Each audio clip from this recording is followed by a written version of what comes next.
Phiền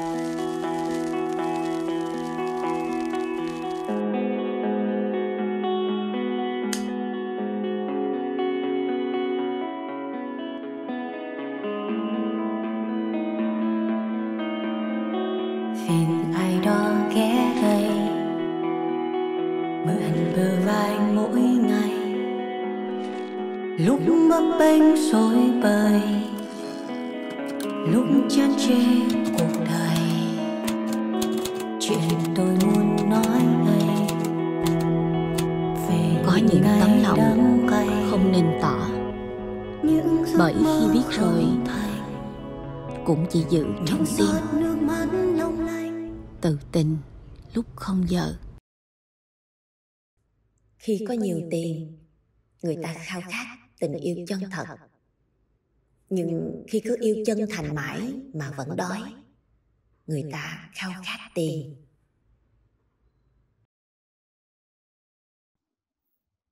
Lão đại ơi! Lão đại! Lão đại ơi! Em rủ anh qua đây nhậu mà anh ngồi đọc sách 2 tiếng đồng hồ rồi đó. Tom Hagen nhớ lại hồi 11 tuổi cùng học cùng chơi với một thằng bạn tên là Sonny. Chơi thân lắm. Hai đứa bằng tuổi nhau mà.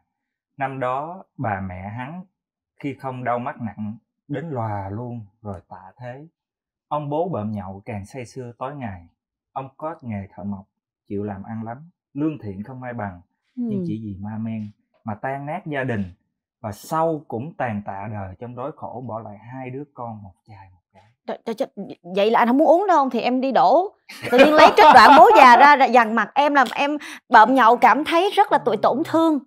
Đây là một cái cuốn tiểu thuyết mà từ lúc Bowie còn nhỏ đó là đã nghe ba của mình đọc cho mỗi tối trước khi đi ngủ. Ông kể mà ông không cần cầm sách coi luôn. Mà điều gì ở trong cuốn bố già mà ba của anh cảm thấy ấn tượng như vậy? Quy nghĩ là về một người một cái hình mẫu về một người đàn ông mà những người đàn ông đều muốn trở thành. Có thể là vậy.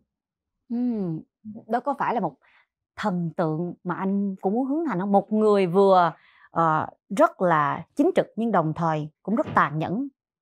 Ác thì không phải là ác hẳn, nhưng mà thiện thì không hề. Quy không nghĩ là ác hay là thiện, mà chỉ đơn giản là làm ăn. Đấy. Nó là cái mục tiêu chính của cái gia đình đó, là tất cả mọi thứ là làm ăn thôi. Sao? Thế bây giờ thế thì hôm nay coi như em là đàn em của bố già đi. Mình tưởng tượng là trong một cái không gian vậy. Thường thì em chỉ thấy anh trên sân khấu này, thấy anh trong phim giống như phim rom. Vất vả một hành trình. Em nói thí dụ mà anh không viết anh không làm cái lá thư đó gửi đến đại chúng thì chắc là cũng không biết là người ta có chú ý đến cái việc mà Ròm bị cắt rạp hay không nữa ha. Thực sự thì theo Quy nghĩ cái lá thư đó nó chỉ là một phần của toàn bộ câu chuyện thôi. Trong khoảng thời gian đó, mọi người trong ekip làm phim, nhà sản xuất, mọi người vẫn cố hết sức liên lạc và làm việc với về phía hội cục điện ảnh để cho phim có thể được công chiếu. Thì Quy nghĩ là nó là một trong những cái công việc góp phần đưa Ròm ra rạp. Điều gì khiến anh quyết tâm như vậy trong cái hành trình đưa Ròm ra rạp vậy? Nó là một cái sự cộng hưởng. Khi mà mình thấy được cái công sức của một cái người đạo diễn, của một cái ekip làm phim, họ dành ra rất là nhiều thời gian để làm nên một tác phẩm. Họ muốn đạt được một cái mục đích đó, thì mình cũng thấy được cái điều đó. Và mình ngay từ ban đầu là Quy đã đồng ý với bạn đạo diễn về cái hành trình của Ròm. Bạn Huy anh à? Bạn Huy, Trần Thanh Huy. Mình gặp bạn đó mới nói về cái điều mà bạn đó muốn làm. Khi mà mình thấy được cái nguồn năng lượng đó nó nó inspire mình, nó gây cái nguồn cảm hứng cho mình. Thì khi mình biết được cái chuyện đó xảy ra, nó cũng gây nên trong lòng mình một cái nỗi tiếc nuối. Mà như mọi người cũng đã biết, nếu như mà khi mà mình chết đi đó, để lại rất là nhiều tiếc nuối, thì cái ngày đó nó cũng không có hạnh phúc, cho nên mình sẽ muốn giải quyết những cái tiếc nuối đó. Mình cố gắng để mình làm cái điều đó. Tức anh là một người đã giải quyết một chuyện á, là phải làm cho đến cùng. Cũng có những chuyện mình bỏ. Thí dụ chuyện gì nè? Có nhiều chuyện mình bỏ lắm kìa. Ví dụ như đôi khi mình thấy một cuốn sách hay, mình đem nó về, nhưng mà mình không có đọc hết cuốn sách đó theo như cái ý nguyện ban đầu mà mình muốn lấy cuốn sách đó về. Đó là một trong những điều mà mình bỏ. Dạ. Thì chỉ có thể là đọc sách, bởi vì em nghĩ là anh không bỏ mà anh chỉ là chưa đọc hết. Biết đâu mình đâu biết chuyện của 5 năm nữa anh rảnh, hay là 10 năm nữa anh vớ lại anh đọc thì sao? Cũng có thể. Chỉ có thể là gấp lại thôi. Đúng rồi. Dạ. Mình cố giải quyết hết những cái tiếc nuối trong cuộc sống của mình thôi. Không có gì triệt để, em cũng không nghĩ là mình có thể giải quyết được hết cái gì hay bỏ lại hết cái gì. Giống như hôm nay là em thật sự mà mời anh Wowy đến đây á, cũng rất là đắn đo, vì em biết là trong cái giai đoạn mà trong thời gian công chiếu của phim Ròm anh khá là bận, cùng với bao nhiêu là lịch cine tour rồi trả lời phỏng vấn. Nhưng mà cái việc mà em mời anh đến đây nó lại không liên quan đến phim, nó cũng không liên quan đến âm nhạc hay rap, nó lại liên quan đến chuyện của người khác. Dạ đó, thường là ví dụ trong xã đoàn thì mình phải nhờ các cái đợt đấng cao hơn để giải quyết những cái chuyện nho nhỏ, đúng không? Thì em nghĩ là có trong cái chuyện tình cảm ở trong cái show Từ Tình Lúc Không Giờ của em á, thường em không bao giờ có thể tự giải quyết được những cái lá thư. Các bạn dù là gửi cho em, nhưng em có cảm giác em giống như người gác cổng anh. Giống như người chuyển phát thôi. Tại vì cái kinh nghiệm sống của mình ít ỏi mà. Em giống như chỉ biết vòng vòng trong cái giếng của con ếch đó thì em biết được là bầu trời có hoa hồng, có rượu vang, có ngọc trai, có sách, có nến, có sự êm ái. Đàn bà thì là những người luôn luôn bị bỏ lại, đau khổ, cô đơn. Dạ, thì lúc nào em cũng chỉ nghĩ như vậy. Đó là cái định kiến của em, và đó là cái giếng mặt của em. Nhưng mà em phát hiện ra là độc giả của em họ khao khát nhiều hơn thế. Họ muốn có một tầm nhìn lớn hơn, bởi vì họ cũng đang ở trong cái giếng của họ. Và anh là một trong những người du hành, sẽ là một người ghé lại cái giếng nói: ê con ếch, bầu trời không phải chỉ có trong cái vò màu xanh nha, mà bầu trời có cái này, cái kia, cái nọ, cái lọ, cái chai nha. Có khi nào cũng đang ở trong cái giếng khác không? Có nghĩa là cái giếng ít ra thì trong cái giếng của anh nó khác cái giếng của em. Nên em cũng muốn biết là trong thế giới của anh có thể giúp em mở mang thế giới của em như thế nào. Thì thôi mình dựa vô một lá thư đi nha. Em có rất là nhiều thư, có lá ngắn lá dài, có lá về tình yêu, có lá về tình bạn. Anh có muốn lựa không? Thôi để em lựa lá ha. Nè, đây là một trong rất nhiều thư mà em đã tuyển lại rồi đó. Tại vì nhiều lá dài quá, hoặc là nhiều lá ngắn ngủn như là những cái message nhỏ nhỏ thôi.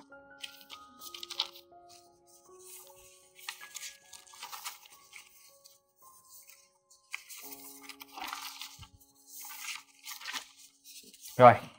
Anh chọn lá này. Ủa sao vậy, anh chọn random hay sao? Cái lá đó đứng số thứ 7.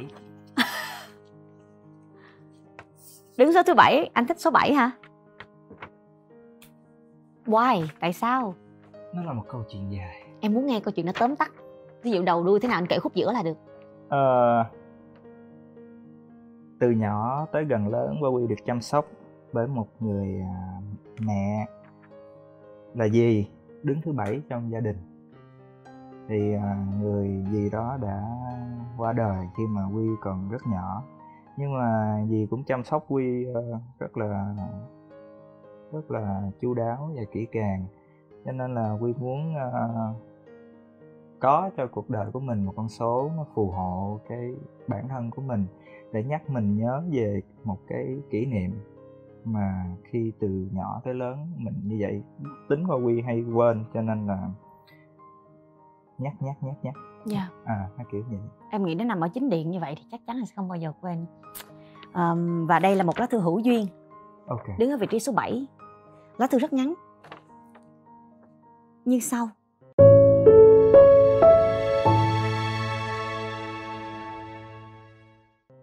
Anh Wowy, em là con trai. Em và người yêu cùng tuổi đã yêu nhau 4 năm. 3 năm đầu bọn em sống cùng nhau rất vui vẻ. mặc dù có bị gia đình cấm cản cấm đoán, nhưng rồi gia đình cô ấy mua nhà ở trên Hà Nội và thế là ở riêng. Lúc này cô ấy bảo em là cô ấy cảm thấy thoát khỏi được cái lòng của em và cô ấy đã ngã vào trong vòng tay của người khác. Em thực sự sụp đổ. Trong lần gần nhất em gặp cô ấy hôm 14 tháng 3 vừa rồi, là trước thời gian cách ly luôn. Cô ấy mượn em 1,5 triệu. Vừa cầm tiền thì em phát hiện ra có một người thứ ba gọi điện, mặc dù cô ấy đã bảo rằng là chia tay cậu bé kém tuổi này lâu rồi. Em thật sự sốc. Em ngã xe, cô ấy không đỡ mà bỏ đi một cách lẳng lặng. Em thật sự cáu nên đã cầm điện thoại cô ấy đập luôn. Đến bây giờ em phải đền. Là tự nhiên là cái mình cho tao 1,5 triệu mình đập điện thoại tao luôn hết trời. Thật sự bây giờ em nên làm gì hả chị? Em rất rối. Em yêu cô ấy nhiều nhưng dường như có điều trái ngược với các cặp đôi khác, là em giống như người con gái trong chuyện tình cảm á, còn cô ấy nhiều khi giống như con trai vậy. Wow. Một câu chuyện rất là phổ biến và dễ thương. Là mình chỉ biết được cái tình huống nó như vậy thôi. Nó giống như là một cái lát cắt trong ký ức của bạn, mà em nghĩ khi mà người ta đã viết cho mình một lá thư, đó là những gì còn sót lại trong cái đống rối bời của họ mà họ nghĩ đó là vấn đề chính. Và trong những lá thư em thấy họ sẽ đưa ra khoảng từ 3 đến 5 lát cắt. Ở đây em thấy có những lát cắt là Hà Nội chuyển đến thì nhà của cô bé này là người khá giả hay sao đó. Tiếp theo là mượn tiền 1,5 triệu. Tiếp theo là cô ấy đang có người yêu khác nhỏ hơn rồi giấu. Rồi anh này tức quá nên đập điện thoại bỏ đi, mà cô ấy cũng không có phản ứng gì hết khi mà bị ngã xe. Đó, những cái lát cắt đó là bạn đang tức.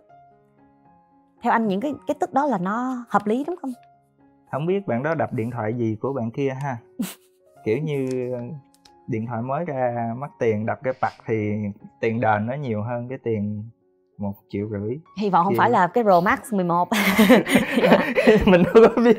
Bạn không có nêu cái chi tiết đó. Là nếu như mà cái tiền đập điện thoại mà nó nhiều hơn cái tiền mượn thì bạn đó phải trả ngược lại cái hoặc là bạn đó phải mua một cái điện thoại mới đền cho cái bạn này.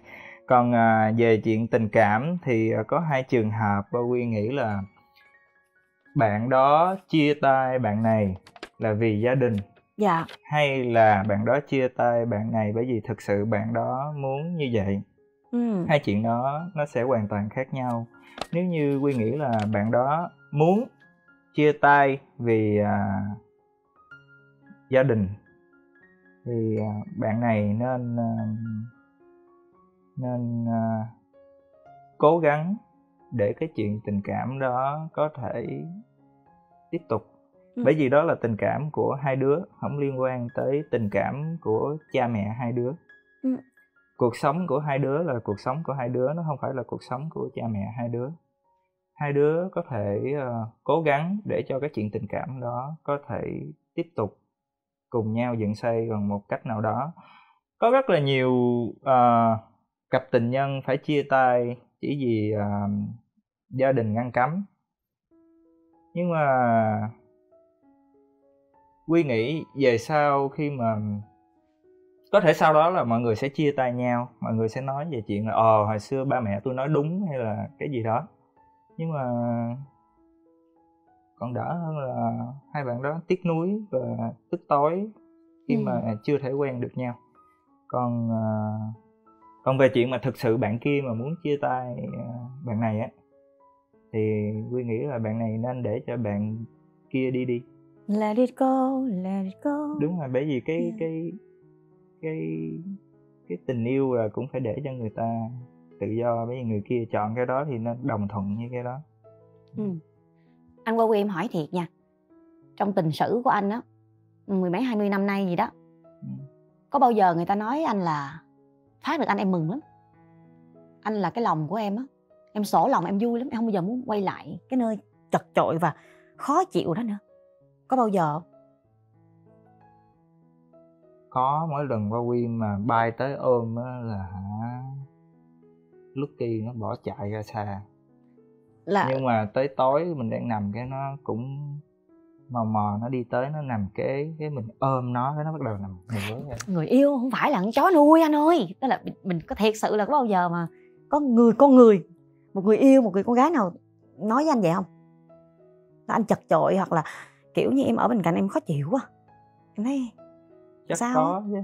Có. Chuyện đó chắc là cũng bình thường không? Có mấy lúc mà mình muốn ở yên một mình không? Rồi sau đó khi cần thì lại cần mình, giống như là cái Quy giống như cái tủ lạnh vậy. Đôi khi mở ra để coi không có gì hết đóng lại. Vậy có bao giờ quay lại mượn tiền không? Lúc chật chội thì đi mà lúc cần thì quay lại mượn. Mượn tiền hả? Quy nghĩ là khi yêu thì Quy đưa hết tiền của mình cho cô đó, rồi cô đó mượn Quy cũng đâu có đâu. Anh có vẻ là một người chồng lý tưởng đấy. Nè, tiền nè, em giữ giùm anh luôn đi. Anh đếm tiền mệt lắm. Ồ, có tư chất của bố già. Thế phải chi là anh chồng hoặc là người yêu nào cũng được như vậy thì đỡ viết thư không? Nó đỡ phải quay lại mượn tiền, bị người ta đập cái điện thoại. À, có thể nó là cái vấn đề chính giữa luôn á. Là sao? Bởi vì tình cảm là tình cảm phải không? Tiền bạc là tiền bạc phải không? Nhưng mà khi mà mình có chung một cái như vậy thì mình sẽ cùng nhau mình bảo vệ cái này. Nhưng mà khi mỗi đứa có một cái khoản như vậy, đứa có nhiều hơn, đứa có ít hơn, thì cái đứa nhiều hơn nó sẽ nghĩ lầm rằng nhiều tiền hơn là sẽ quyền lực mạnh hơn. Và nó sẽ đối xử với cái ít tiền hơn như vậy. Nó ảnh hưởng tới chuyện tình cảm. Nhưng mà thật sự hai chuyện đó nó lại không liên quan với nhau. Dạ. Cho nên Quy nghĩ cũng có thể mấu chốt là ở vấn đề chỗ đó luôn á. Dạ. Vậy là mấy bạn không yêu nhau đủ. Nhưng mà rõ ràng là cái anh chàng này em thấy em vẫn đứng về phía ảnh, bởi vì cái hành động mà ảnh đập điện thoại nè, hay là hành động ảnh can đảm cho mượn 1,5 triệu nè, mặc dù biết là người ta có thể một đi không trở lại nè, vẫn đáng được khen chứ phải không? Tại vì đó thể hiện là ảnh có tình cảm, có cảm xúc. Chuyện đập điện thoại không chứng minh được rằng người ta yêu tới cái cỡ nào. Sao vậy? Nó chỉ là cái nóng giận và giải tỏa nóng giận, chứ nó không chứng minh được tình yêu thương. Ví dụ Quy có bạn gái hay là vợ. Một ngày nọ bạn gái hoặc là vợ của Quy đi chơi với người khác hay là gian díu với người khác. Về Quy thương vợ Quy quá, Quy đập vợ Quy vô bệnh viện luôn. Thì cái đó có gọi là Quy yêu vợ Quy hay không? Không thể, đúng không? Đó là anh ích kỷ đó. Cái đó không thể nào gọi là yêu được.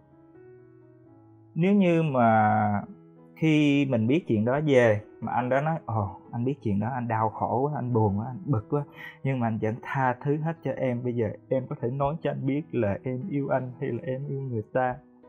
Anh đó ví dụ như vậy.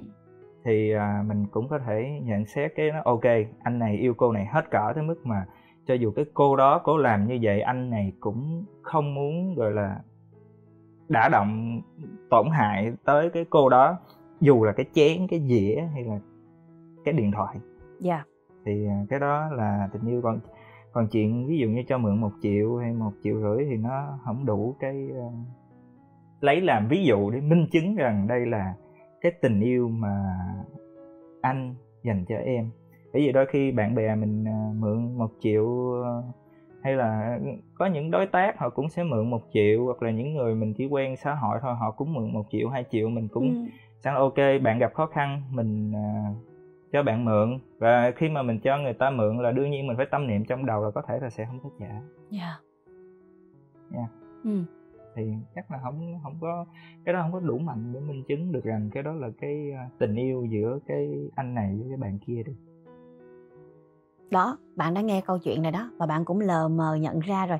Và thật ra một cái lá thư nho nhỏ, những lát cắt này thôi, mình có thể suy ra 100.000 câu chuyện khác. Những cái bạn có trường hợp tương tự có thể là không chính xác y chang chi tiết này, nhưng sẽ có những cái trường hợp suy diễn ra, những cái trường hợp giống giống vậy. Chẳng hạn như những lá thư là anh chị ơi, bây giờ bạn em ghen xong rồi đánh em bầm mặt, thì đó là thương em phải không? Đó. Hoặc là chị ơi, bạn em nói thương em nhưng mà không cho em mượn 4 triệu, thì cái đó là thương em không? Hoặc là chị ơi, em thương bạn này quá nhưng bà bạn này cho em mượn 5 triệu xong mà em chia tay bạn này, nhưng mà em cảm thấy em có lỗi và em muốn quay về trả tiền và trả tình cho bạn này, thì có được không?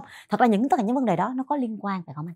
Tôi nghĩ là cái điều cốt lõi mà quan trọng của tình yêu đó là sự cho đi và sự tha thứ. đó là sự cho đi và sự tha thứ. Quy nghĩ theo hướng của Quy thôi. Dạ. Nó là một phần của cái tình yêu. Ví dụ như hai bạn này về ở chung nhà với nhau mà không cho đi, không tha thứ, thì hai bạn đó sẽ phải đối mặt với một chuyện là chiều nay chúng ta sẽ ăn gì. Khi người này muốn ăn cái này, người này muốn ăn cái kia, nếu như mình không cho đi, mình tha thứ để mình đồng ý với cái quyết định của bên kia, thì chỉ từ một cái chuyện nhỏ thôi là muốn ăn gì có thể trở thành là muốn ăn đập kiểu gì. Yeah. Sao như anh có kinh nghiệm lắm không? Em nhìn những vết thẹo trên người anh, em nghĩ chắc là anh cũng đã có nhiều kinh nghiệm, trải nghiệm với chuyện cãi vợ hay là cãi người yêu rồi. Dạ, đùa vậy thôi chứ thật ra đọc lá thư của bạn mình cũng hơi hoang mang. Mình đã tìm nhiều lý lẽ để bảo vệ cho bạn trai, bởi vì bạn cũng thiệt thòi về trái tim, tình cảm. Sau 4 năm yêu nhau mà gia đình mình lại không có bằng điều kiện bằng bạn kia. Mình đã hy sinh có thể cái số tiền 1 triệu, 1,5 triệu. Ngay lúc này mình nói ra không có nhiều, nhưng biết đâu bạn là sinh viên hay là bạn để dành có được số tiền đó. Mà Quy nghĩ nha, Quy có cái lời khuyên cho cái bạn này. Thực sự ở cái giai đoạn này á, bạn đó nên quyết định theo cái hướng mà bạn đó cảm thấy thoải mái nhất đối với bạn đó. Dạ. Bạn đó nên làm cái mà bạn đó cảm thấy rằng bạn đó đúng, và không cảm thấy đau đớn hay là khổ sở hay là có tùm lum tùm la mọi thứ rắc rối ở trong đầu. Bạn đó phải chọn cái quyết định đó. Có thể quyết định đó sẽ phải trả giá rất là nhiều thứ, nhưng mà trước tiên bạn đó phải yêu được bản thân bạn đó. Bạn đó có tình yêu chứa chan đó, bạn đó sẽ đem cái tình yêu đó để gặp cái tình yêu khác mà hòa hợp với nhau thành tình yêu lan tỏa, mà nó sẽ không có một cái rắc rối, nó không có một cái biến động. Giống như một sự cộng hưởng khi mà bạn không cần phải gồng mình lên, không phải đang băn khoăn vì 1,5 triệu hay 2 triệu nữa. Có nghĩa là không cần phải đau khổ tới cái mức đó, mà hoặc là bạn có thể đau khổ nhưng mà sung sướng đau khổ. Mình không biết được. Thiệt sự em thấy là cái lá thư đúng là có duyên với anh luôn ý. Tại vì em nghĩ lại là anh bốc đại như vậy mà tại sao nó ra trúng với cái vấn đề là tiền, tình yêu, giằng xé, hận, chờ đợi, những cái sốc nổi của tuổi trẻ, những cái đam mê. Và em thấy nó giống như cái kiểu mà Hai Thế Giới á, cái bài hát Hai Thế Giới của cách đây mấy năm đó anh. Mà bây giờ mấy chục triệu người nghe đó, thì em thấy là anh có quyền đi với em. Quý nghĩ là cái trường hợp của bạn này nó hiện thời là nó như vậy. Có những trường hợp, những cái cặp tình nhân á, họ có một cái số gia sản cực kỳ lớn ảnh hưởng tới cái chuyện hôn nhân của họ. Cũng có những chuyện đó xảy ra. Thì nếu như mà bóc trúng cái lá thư nào như vậy á, là Quy nghĩ là Quy sẽ không dám đưa ra một cái lời nhận xét hay là quyết định gì về những cái chuyện đó. Bởi vì cái chuyện đó Quy còn chưa trải qua, chưa đụng tới, cho nên Quy cũng không biết. Nhưng mà chuyện này thì mình có kinh nghiệm. Chuyện này thì nó còn 3-4 năm mà ok. 3-4 năm mà đã ghét nhau rồi đi quen người mới rồi muốn chia tay thì ok, cũng có thể giải quyết được. Đó, bây giờ anh có trải nghiệm, anh qua hết những chuyện này, anh thấy cũng đâu có phải là vấn đề lớn đúng không? Nhưng mà thật ra ngay cái giai đoạn đó là bốc hỏa luôn đó, chứ không phải đùa. Đập điện thoại là đỡ đó. Ôi chà. Mà đập điện thoại của người ta cái đó mới kỳ. Thì bạn tánh kỳ lắm luôn đó. Mốt đập điện thoại mình, đập điện thoại mình nè, đập điện thoại người ta mình đền. Bây giờ thì anh sẽ gửi cho bạn một bài hát đi, để mà bạn cảm thấy là cuộc sống của bạn đôi khi nó cũng được sự đồng cảm từ nhiều phía nè, các anh chị lớn nè, và bạn cũng có hướng ra. Tại vì chắc là phải rối lắm mới viết thư về cho mình đó anh. Ok. Còn bắt đầu ha. Dạ. Ok. Vô.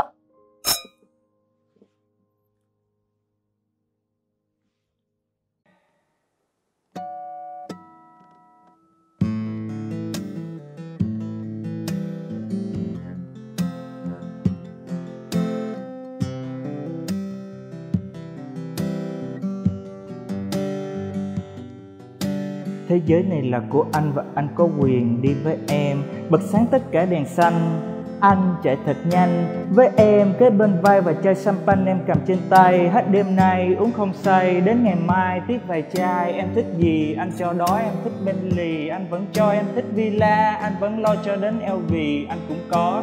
Chỉ cần em đi với anh là cả thế giới này thuộc về em. Chỉ cần em đi với anh là những vấn đề của em anh dẹp. Nhưng em ơi, đó là nếu, đó là mơ em vẫn rất kêu. Thằng Cường nó đi với em trong Ferrari còn anh thì kiếu. Anh lớn lên từ đường phố, chỗ xe hơi không có đường vô. Chỗ công nhân ăn mì bằng sâu, mỗi khi mưa xuống hứng nước bằng tô. Chỗ em gọi là căn hộ, còn chỗ anh họ gọi là ổ. Thế giới em xài tiền Việt, còn thế giới anh xài tiền đô. Em đổ xăng thì được đầy bình, anh đổ 5.000 nó không cho đổ. Đi ngoài đường anh gặp được em, anh xin số thì em say no. Em say no. đừng trốn chạy, Em say no. sẽ có lúc chẳng ai muốn tin. Em thiếu năng lực, thiếu tài danh, tất cả. Họ nói rằng hết xuân rồi đến hạ, hiển nhiên như đời em chẳng có gì. Chính lúc đó hãy cứ để họ đi. Đời thanh lọc giúp ta phần cợt nhã. Quan trọng là em phải tin em đã. Đi chậm hơn khi nhận thấy đường trơn. Không có thời gian cho buồn khổ cô đơn, chỉ có thời gian cho chiến binh mài kiếm. Gia vị đắng cay không phải là khó nếm, đầu bếp mát tay sẽ ra món tuyệt trần. Ta mạnh khi thực thông hiểu bản thân, đừng trốn chạy khi lòng đầy sợ hãi. Anh thấy em đang ngồi khóc trong màn đêm, chỉ mình em bối rối không tìm ra lối và màu mực đang bị lem. Em như con chim trong lòng không thể hót sợ người xem. Đứa trẻ đi đến mẫu giáo cô đơn không người kèm. Em sợ sẽ dấp lỗ hổng bỗng xuất hiện trên đường đi. Những điều mà em không biết khi cầm viết trên bài thi. Chúng đã điểm thời khắc tới, các con ngựa đã bắt đầu phi. Chân của em run cầm cập với nỗi sợ không được gì. Chúng ta đều có nỗi sợ để niềm tin đi xa, chìm dần vào trong bóng tối và quên mất đường ra. Lang thang ở trong vô vọng không biết đâu đâu là nhà. Sợ rằng khi thời gian hết ta lại lạc mất chính ta. Chúng ta không nhìn nỗi sợ biết bao lâu nay. Chúng ta đã phớt lờ nó biết bao nhiêu ngày. Bây giờ hãy thử điều này, quay lại chỉ vào mặt ê nỗi sợ. Tao không tin mày. Nào lão đại. Cảm ơn chị.